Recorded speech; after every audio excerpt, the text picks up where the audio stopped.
ในวันที่15 มีนาคม 2015 ที่ผ่านมานี้เมืองพลไซแขวงลาวบางได้จัดพิธีประกาศบ้านจอมเจียงเป็นบ้านสาธารณสุขแบบอย่างสุขปี 2014-2015 โดยเป็นประธานของทานสีจันทร์รัศมีเจ้าเมืองพลไซท่านดร.อัมพร พลามีไซหัวหน้าแผนกสาธารณสุขแขวงมีบรรดากรรมการพรรคเมืองหัวหน้าห้องการอ้อมข้างเมืองเลขาพรรคบ้านนายบ้านตลอดฮอดพ่อแม่ประชาชนเข้าร่วมในพิธีทานเนงไมฮือในบ้านจอมเจียงได้ขึ้นผ่านบทสรุปโดยย่อของบ้านซึ่งระยะผ่านมาประชาชนภายในบ้าน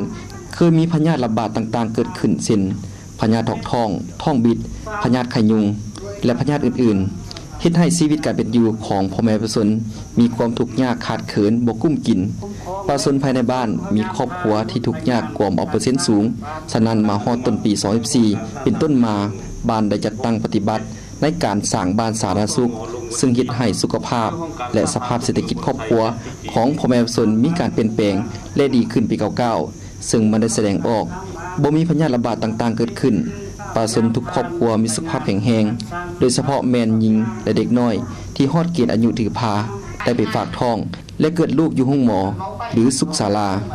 เด็กน้อยต่ำกว่า5 ปีต้องได้รับการซักยาป้องกันพยาธินำแพทย์เพื่อให้อัตราการตายของแม่และเด็กน้อยบรรลุตามเป้าหมายสหสวัสดิ์แห่งการพัฒนาที่ได้วางไว้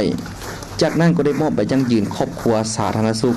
และมอบใบยั่งยืนบ้านสาธารณสุขแบบอย่างในตอนท้ายพิธีทานเจ้าเมืองพลไซก็ได้อบรม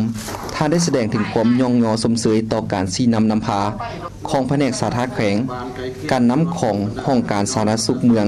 และคณะกลุ่มที่ได้เอาใจใส่ใกล้ชิดติดแทศในการชี้นำพาบ้านจอมเจียงจนกลายเป็นบ้านสาธารณสุขแบบอย่างศกปี2015พร้อมทั้งเน้นขึ้นบรรดาตัวชี้บัตรต่างๆของบ้านและ25ตัวชี้บัตรของครอบครัวให้แก่พ่อแม่ชนจงเอาใจใส่รักษาอย่างจริงจังเคียงคู่กับการสร้างเศรษฐกิจครอบครัวให้ดีขึ้นไปเทื่อละก้าวและจงรักษามูลเชื่อบ้านสาธารณสุขแบบอย่างให้ยืนยงคงตัวตลอดไป